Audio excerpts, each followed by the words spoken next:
नमस्कार बच्चों, आज हम कक्षा 10वीं के लिए अध्याय 4 से द्विघात समीकरण लेकर प्रस्तुत हुए हैं। पर वीडियो देखने के बाद मैं चाहूँगी कि इस वीडियो को आप लाइक और शेयर करें तथा मेरे चैनल को आप सब्सक्राइब। आज का विषय है द्विघात समीकरण। आप द्विघात समीकरण के लिए हम पूर्व में बहुपद पढ़ चुके हैं। आपको मालूम है ना बहुपद क्या होता है? बहुपद एक बीजीय व्यंजक होता है जो चर और अचर से मिलकर बना होता है, उसे हम बहुपद कहते हैं। उसी बहुपद में जब हम दो घात वाले व्यंजक को लेते हैं, ठीक है, जिसमें चर राशि की घात 2 होती है, ऐसे व्यंजक को लेकर उसे हम 0 के बराबर रख देते हैं तो वो समीकरण बन जाता है। तो द्विघात समीकरण के लिए हम देखेंगे द्विघात समीकरण ax² + bx + c = 0। ये द्विघात समीकरण का रूप होता है। इसे हम द्विघात समीकरण का मानक रूप भी कहते हैं। क्या होता है द्विघात समीकरण का मानक रूप? ax² + bx + c = 0। इसमें आपको ये ध्यान रखना है कि कभी भी जो हमारा a है वो 0 के बराबर नहीं होता है। देखिए, यदि हम a को 0 के बराबर रख देंगे तो जब हमारा 0 का x की घात 2 से मल्टीप्लाई होगा तो वो उसको 0 कर देगा और हमारी 2 की घात हट जाएगी। इसलिए कभी भी हमारे द्विघात समीकरण के लिए शर्त है कि जो हमारा x की घात 2 का गुणांक a है वो कभी भी 0 के बराबर नहीं होना चाहिए। अब जो ये द्विघात समीकरण का मानक रूप है ax² + bx + c = 0, इसमें जो a, b और c दिख रहे हैं आपको, ये a, b और c हमारे अचर हैं तथा जो x दिख रहा है वो हमारा चर है। जो हमारा ये द्विघात समीकरण है वो कौन से चर में दिया गया है? चर x में दिया गया है। द्विघात समीकरण का मानक रूप समझने के बाद अब हम 4.1 प्रश्नावली पर आते हैं। 4.1 प्रश्नावली का जो पहले नंबर का प्रश्न है वो है आपके सामने, ये देखिए। प्रश्न नंबर 1, जांच कीजिए कि क्या निम्न द्विघात समीकरण हैं। इसमें 7-8 सवाल दिए हुए हैं, उसमें से हम कुछ सवाल को यहाँ पर हल करेंगे। उसमें से एक सवाल हमने लिया है x धन 1 की होल घात 2 बराबर 2 कोष्टक में x ऋण 3। हमें बताना है क्या ये द्विघात समीकरण है। तो हम एकदम से बता नहीं सकते कि ये द्विघात समीकरण है या नहीं। इसके लिए पहले हमें इसका कोष्टक खोलना पड़ेगा और जो व्यंजक उस साइड दिए हैं उनको पक्षांतर करके इस साइड लाना है और सवाल हमारा जो चर अचर कट रहे हैं उसके बाद जो सिंपल फॉर्म आएगा उसके बाद हम तय कर पाएंगे कि ये हमारा द्विघात समीकरण है या नहीं। तो इसे कैसे करेंगे इसे हम देखते हैं। सबसे पहले आप देख रहे हैं जो x धन 1 की होल घात 2 है, इसे हम a + b की होल घात 2 सर्वसमीका से हल करेंगे। क्या होती है सर्वसमीका?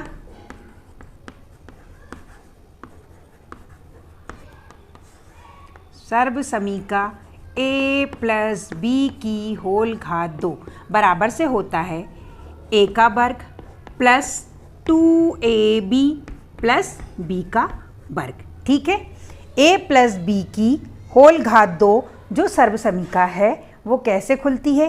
a की घात 2 प्लस 2ab प्लस b², ऐसे ये सर्वसमीका खुलेगी।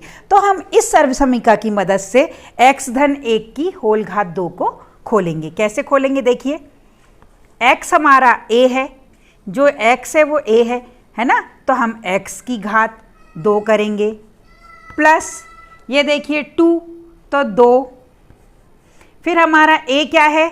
x है तो 2x, और b क्या है? 1, तो हम 2 का 1 से गुणा करेंगे तो 2 एकम 2। इस प्रकार हमारा 2ab क्या बनेगा?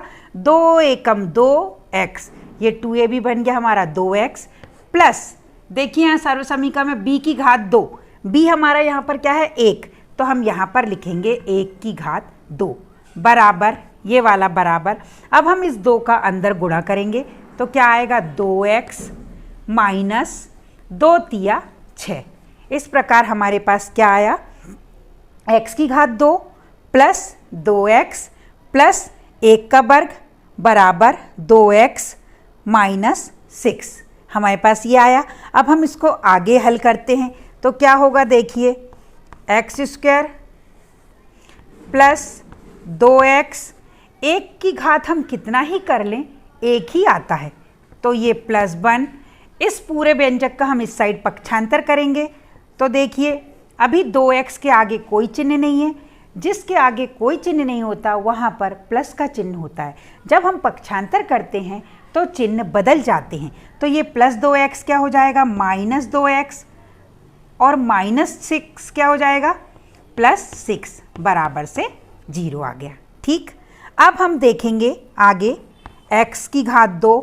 यहाँ देखिए आप प्लस 2x और माइनस 2x, धन 2x ऋण 2x।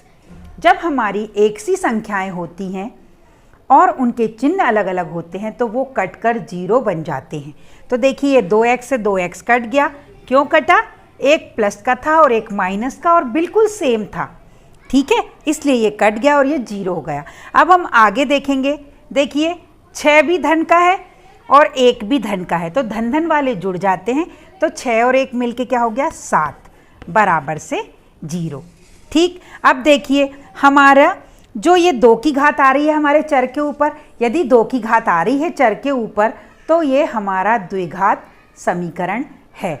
और इसको हम द्विघात समीकरण के रूप में कैसे लिख सकते हैं, ये देखिए एक्स स्क्वायर प्लस 0x, क्योंकि यहाँ पर x वाला पद नहीं दिखाई दे रहा है इसलिए हम उसको 0x लिख सकते हैं, क्योंकि जब भी हम किसी नंबर को 0 से मल्टीप्लाई करते हैं तो वो उसको 0 बना देता है, इसलिए हमारा x यहाँ दिखाई नहीं दे रहा है। तो देखिए ये ax स्क्वायर के रूप का हो गया, प्लस ये bx हो गया, प्लस c हमारा क्या हो गया 7 और बराबर से 0। यहाँ पर देखिए आप एक्स स्क्वायर का गुणांक 1 है, जहाँ पर हमें कुछ दिखाई नहीं देता वहाँ 1 लिखा होता है। आप देख रहे होंगे कि x की घात 2 के आगे हमें कुछ दिखाई नहीं दे रहा, इसका मतलब यहाँ पर 1 लिखा है, और 1 यानी ये a है और इसमें a हमारा 0 के बराबर नहीं है, जो कि हम पूर्व में देख चुके हैं कि x की घात 2 का गुणांक 0 के बराबर नहीं होना चाहिए। तो हमने लिख दिया, हमने इसको बताया कि ये द्विघात समीकरण है, हमने इसको द्विघात समीकरण के रूप में बता भी दिया।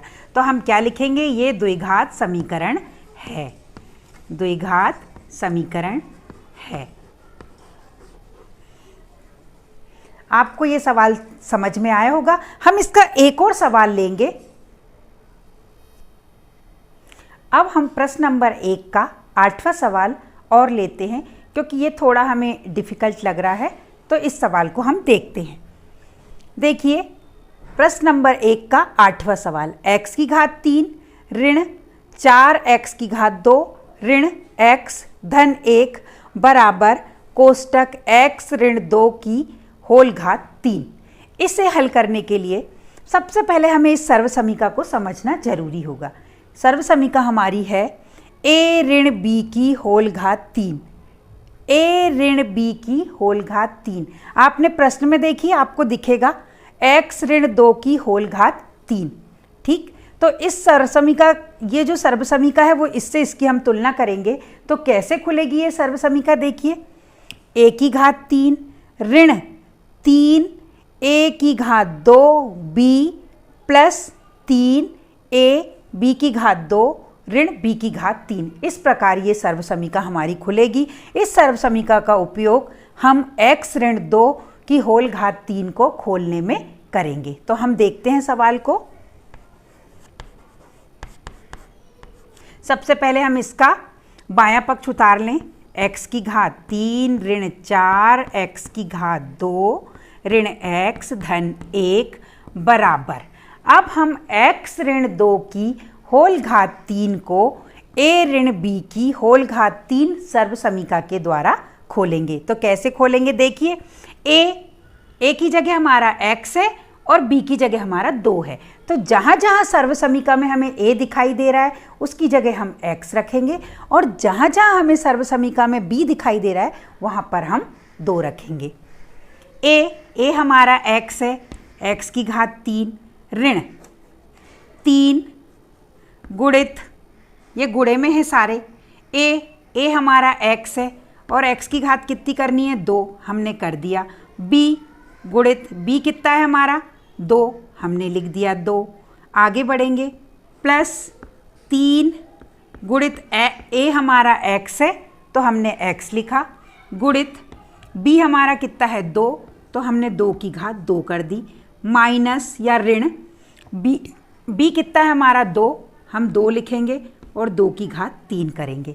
फिर हम आगे बढ़ते हैं। अभी हमें बाएं पक्ष को कुछ नहीं करना, इसको ऐसे ही लिखते चलते हैं। x की घात 3 ऋण 4 x की घात 2 ऋण x धन 1 बराबर, अब हम इसे खोल रहे हैं। इधर आगे देखिए जो हमारे पास आया है x की घात 3 ऋण, आपको मालूम है चर का चर से गुणा होता है, अचर का अचर से, तो यहाँ 3 भी अचर है और 2 भी अचर है, दोनों का गुणा होगा तो क्या हो जाएगा 6x की घात 2, 3 दूनी 6, 6 हो गया x की घात 2।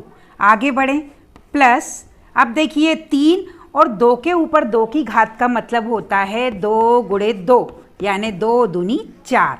देखिए 2 की घात 2 का मतलब होता है 2 गुणित 2 यानी 2 दूनी 4। ठीक, 4 का हम 3 से गुणा करेंगे तो 4 तिया 12 और ये x यहाँ पर लिखाएगा, माइनस या ऋण यहाँ का। अब 2 के ऊपर 3 की घात है, 2 के ऊपर 3 की घात का मतलब होता है 2 गुणित 2 गुणित 2, 2 दूनी 4, 4 दूनी 8, यहाँ पर क्या लिखाएगा हमारा 8। अब समीकरण बनाने के लिए हम जो हमारा दायां पक्ष है उसका पूरा की पूरा यहाँ पक्षांतर कर लेंगे। ठीक है, दाएं पक्ष का पक्षांतर हम बाएं पक्ष में कर रहे हैं। आपको मालूम है ना, जब भी हम पक्षांतर करते हैं तो हमारे चिन्ह क्या होते हैं, हाँ बिल्कुल सही, बदल जाते हैं, हमारे चिन्ह बदल जाते हैं। x की घात 3 ऋण 4x की घात 2, इसका पक्षांतर हमने नहीं किया, इसके चिन्ह ऐसे ही के ऐसे ही रहेंगे, माइनस x प्लस 1। अब देखिए इस साइड का हम इस साइड पक्षांतर कर रहे हैं तो सारे चिन्ह बदलाएंगे। अभी ये प्लस का है यानी धन का था तो ऋण का हो गया, ऋण x की घात 3, ये ऋण का था तो अब धन का हो गया 6x की घात 2, धन का था तो ऋण 12x, ऋण 8 है तो धन 8। अब उस साइड कुछ नहीं बचा तो वहाँ पर 0 बचा, जो कि हमें समीकरण बनाने के लिए उस साइड हमारा 0 होना जरूरी है। अब हम देखेंगे यदि एक सी संख्या कोई कट रही होगी तो हम उसे काट देंगे, जुड़ रही हो तो जोड़ देंगे। यहाँ देखिए आप x की घात 3 धन में है और x की घात 3 ऋण में, कट जाएगा, कट गया। ये हमारे पास x की घात 3 का जो पद था वो खत्म हो गया है। अब हम आगे चलते हैं। देखिए ऋण 4 x की घात 2 धन 6x की घात 2। मैं आपको बता दूं कि हम एक से चरों को जोड़ते या घटाते हैं, और हम चरों को कैसे घटाते हैं, उनके आगे वाले जो गुणांक होते हैं बस हम उनका ही जोड़ या घटाना करते हैं, बाकी चर को हम वैसे की वैसे ही लिख देते हैं। तो यहाँ पर देखिए ऋण 4x की घात 2 है और यहाँ पर 6x की घात 2 है, इनके चरों की घात एक सी है। ठीक, तो और चिन्ह देखिए, एक का धन है और एक का ऋण, धन और ऋण हमेशा घटते हैं तो हम घटाएंगे। और आपको ये भी मालूम ही होगा कि जब भी हम घटाते हैं तो बड़ी संख्या का चिन्ह आता है। तो 6 में से 4 गए तो क्या आएगा 2x की घात 2। हमारी बड़ी संख्या धन है, धन को आगे लिखने की आवश्यकता नहीं होती। आगे देखें हम ऋण x, देखिए यहाँ x दिख रहा है ना, इसके आगे गुणांक में कुछ नहीं है, जहाँ कुछ नहीं होता वहाँ 1 होता है। यहाँ पर x के आगे गुणांक कुछ नहीं है यानी यहाँ पर 1 है। 1 और ऋण 12, देखिए x और x दोनों चर एक से हैं, ये जुड़ या घट सकते हैं। अब इनके समान चिन्ह हैं, समान चिन्ह होते हैं जब हमेशा जुड़ते हैं। तो ऋण 1x और ऋण 12x मिलकर ऋण 13x हो गए हैं। जब समान चिन्ह होते हैं तो समान ही चिन्ह, जो चिन्ह है वो आएगा, इसलिए ऋण का चिन्ह आ गया। अब देखिए धन 1 और धन 8 ये हमारे अचर राशि हैं, ये दोनों जुड़ जाएंगी क्योंकि धन में है। 8 और 1 मिलकर 9, ठीक, बराबर से उस साइड 0 है। देखिए ये हमारा मानक रूप से, देखिए मानक रूप से तुलना करें हम, ax² plus bx plus c के रूप का हो रहा है, के रूप का है। यहाँ पर देखिए 2 यानी a बराबर नहीं है 0 के, हमारा 2 जीरो के बराबर नहीं है, अतः ये द्विघात समीकरण है, अतः द्विघात समीकरण है। इस प्रकार हमने दिए हुए व्यंजक को बताया कि ये एक द्विघात समीकरण है। अब हम इसका अगला सवाल लेंगे, जो हम प्रश्न नंबर 2 से एक इबारत वाला प्रश्न है उसको हम लेते हैं। हम 4.1 का प्रश्न नंबर 1 हल कर चुके हैं। प्रश्न नंबर 2 से हम पहला सवाल ले रहे हैं। जो पहला सवाल है वो इस प्रकार है, एक आयताकार भूखंड का क्षेत्रफल 528 वर्ग मीटर है, क्षेत्र की लंबाई मीटर में दी हुई है, चौड़ाई के दुगने से एक अधिक है। हमें भूखंड की लंबाई और चौड़ाई ज्ञात करनी है।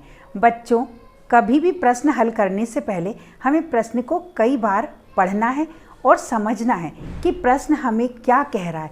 हमें प्रश्न की हर लाइन को बहुत ध्यान से पढ़ना है और पहले उसमें से निकालना है कि हमें क्या क्या दिया हुआ है, और यदि दिया हुआ नहीं है तो वो हमें प्रश्न में हिंट देकर वो हमें बता रहा है कि क्या चीज़ आप कैसे मान सकते हो या रख सकते हो।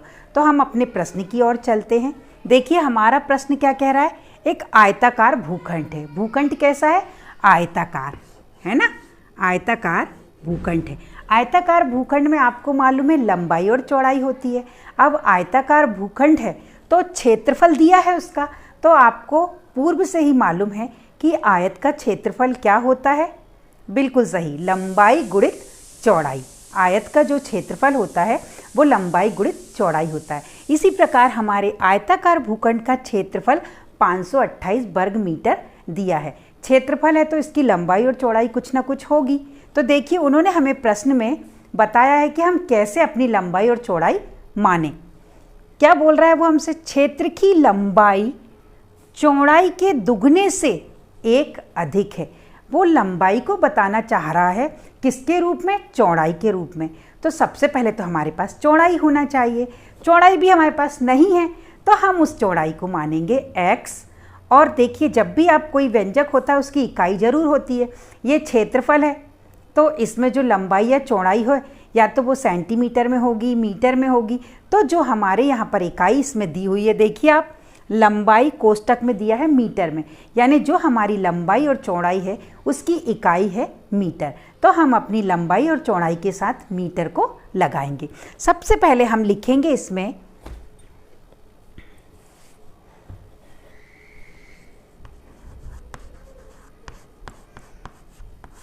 माना क्षेत्र की चौड़ाई, आपको मालूम है ना जो अज्ञात राशि होती है अक्सर हम उसे x या y के रूप में मानते हैं। तो हमारे यहाँ अभी यहाँ पर लंबाई और चौड़ाई दोनों अज्ञात हैं, तो हमने क्षेत्र की जो चौड़ाई है उसे x मान लिया है। माना क्षेत्र की चौड़ाई x मीटर है, x मीटर है। तो अब लंबाई कहाँ से ले आएं?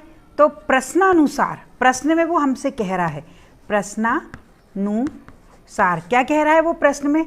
लंबाई चौड़ाई के दुगने से। देखिए चौड़ाई के दुगने से, चौड़ाई आपकी क्या है x, तो उसका दुगना क्या हो जाएगा? 2x। ठीक, तो हमारी प्रश्नानुसार लंबाई क्या हो जाएगी? लंबाई बराबर से 2x चौड़ाई के दुगने से एक अधिक। अधिक का मतलब होता है जोड़ना। तो हमने चौड़ाई का दुगना किया 2x और इसमें एक जोड़ दिया। तो अब हमारी लंबाई क्या आ गई है? 2x धन 1 मीटर। ठीक है, अब इसमें हम आगे क्या करेंगे? हमें दिया हुआ है, देखिए आप प्रश्न को फिर से पढ़िए। आपको प्रश्न हल करने के लिए उसे बार बार पढ़ के देखना है, समझना है कि वो हमसे क्या कह रहा है और हमें क्या करने के लिए वो कह रहा है। तो हमने देखा आयताकार भूखंड का क्षेत्रफल 528 है। हम यहाँ पर लिख देंगे आयताकार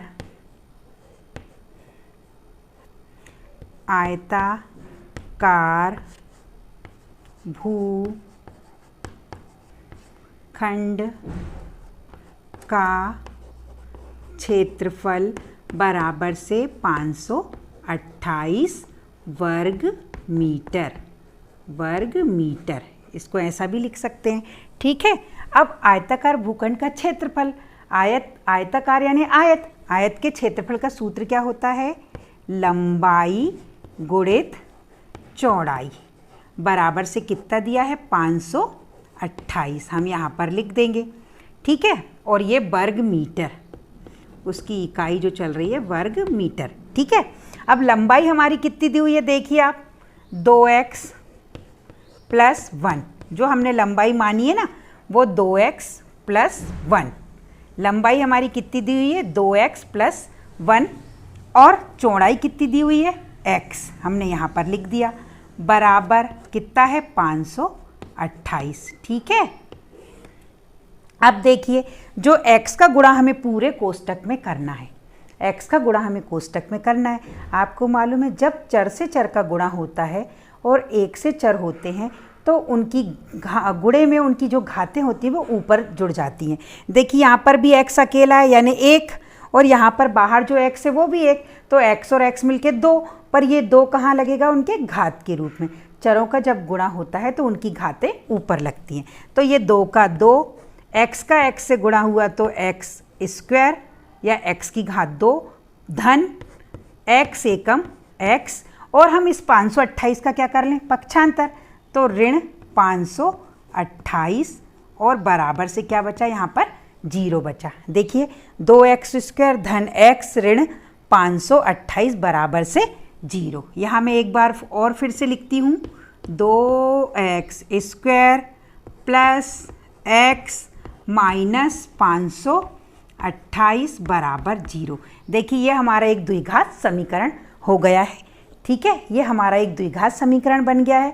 हमारे प्रश्न में यही पूछा था कि जो इवार्ती प्रश्न है उनको आप द्विघात समीकरण में बदलिए। इस प्रकार हमने एक इवार्ती प्रश्न को द्विघात समीकरण में बदल दिया है। अब आप देखेंगे कि इन द्विघात समीकरणों को हल करने की बहुत सारी विधियाँ हैं, ठीक है। जो द्विघात समीकरण को हल करने की विधियां हैं उसमें से एक है गुणनखंड विधि, दूसरी है पूर्ण वर्ग विधि और तीसरी है सूत्र विधि, जो हम अपने अगले वीडियो में आपको गुणनखंड विधि के बारे में बताएंगे। तो बच्चों आप मत भूलिएगा, वीडियो देखने के बाद आप इसे लाइक और शेयर ज़रूर करें और चैनल को सब्सक्राइब ज़रूर करें। धन्यवाद।